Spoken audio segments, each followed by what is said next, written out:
जय हिंद दोस्तों। आज की क्लास में हम क्लास 12 कक्षा 12 भौतिक विज्ञान 5 नंबर के प्रश्न कवर करेंगे। तो आप लोग हमारे साथ बने रहिए और प्रश्नों को तैयार कर लीजिए। ये प्रश्न आपका इम्पोर्टेंट है, ठीक है, आपके इम्पोर्टेंट है 2025 बोर्ड पेपर के लिए, ठीक है। 25 बोर्ड पेपर के लिए इम्पोर्टेंट प्रश्न है बायो सेवर्ट का नियम, ठीक है। बायो सेवर्ट का नियम ये पूछता है आपके पेपर में, हर साल पूछता है लगभग, तो हो सकता है 25 में भी ये प्रश्न पूछ लिया जाए, ठीक है। तो बायो सेवर्ट के नियम में आपको याद क्या रखना है, इसका नियम और इसका परिभाषा, ठीक है, इतना ही इसमें लिखना रहता है। तो चलिए इसका परिभाषा समझते हैं कि बायो सेवर्ट का नियम होता क्या है। तो बायो तथा सेवर्ट ने, एक बायो नाम और एक सेवर्ट नाम, दो वैज्ञानिक मतलब थे। बायो तथा सेवर्ट ने धारावाही चालकों द्वारा उत्पन्न चुंबकीय क्षेत्र का अध्ययन करने के लिए अनेक प्रयोग किए, यानी कि बायो और सेवर्ट ने क्या किया, धारावाही चालक द्वारा उत्पन्न चुंबकीय, धारावाही चालक से चुंबकीय क्षेत्र उत्पन्न होता है, उसको अध्ययन करने के लिए अनेक प्रयोग किए, यानी कि कई प्रयोग किए, ठीक है। इसको याद रख लेंगे।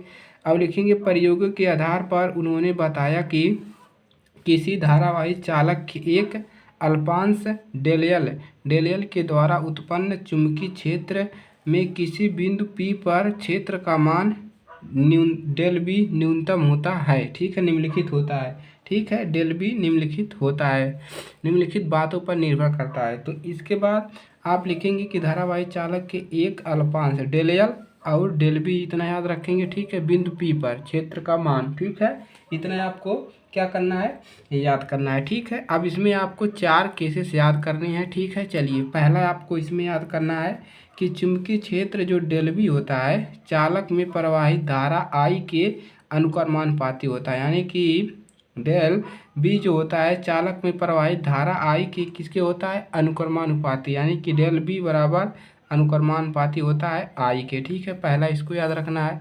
दूसरा, चुंबकीय क्षेत्र चालक के अल्पांश की लंबाई डेलियल के अनुक्रमानुपाती होता है, डेलियल के किसके होगा, अनुक्रमानुपाती होगा, धारा के अनुक्रमानुपाती हो रहा है, अब डेलियल के होगा, तो डेल बी बराबर डेल बी समानुपाती किसके होगा, अनुक्रमानुपाती डेलियल के, ठीक है। चलिए तीसरा याद रखेंगे, चुंबकीय क्षेत्र में अल्पांश लंबाई तथा उनके बीच कोण की जया साइन के अनुक्रमानुपाती होता है, यानी कि जो चुंबकीय क्षेत्र होता है डेल बी वो अनुक्रमानुपाती होता है किसके, साइन, यानी कि अल्पांश की लंबाई और उनके बीच बनने वाले कोण की लंबाई के साइन थीटा के क्या होता है, अनुक्रमानुपाती होता है, ठीक है।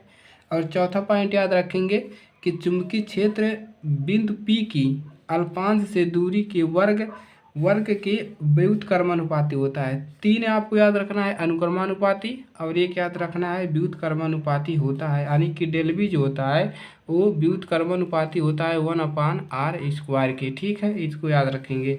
अब देखिए इन चारों को मिलाकर एक फार्मूला बनेगा, पहला दूसरा तीसरा और चौथा, चारों को मिलाकर एक फार्मूला बनेगा चारों तथ्यों का एक साथ लिखने पर।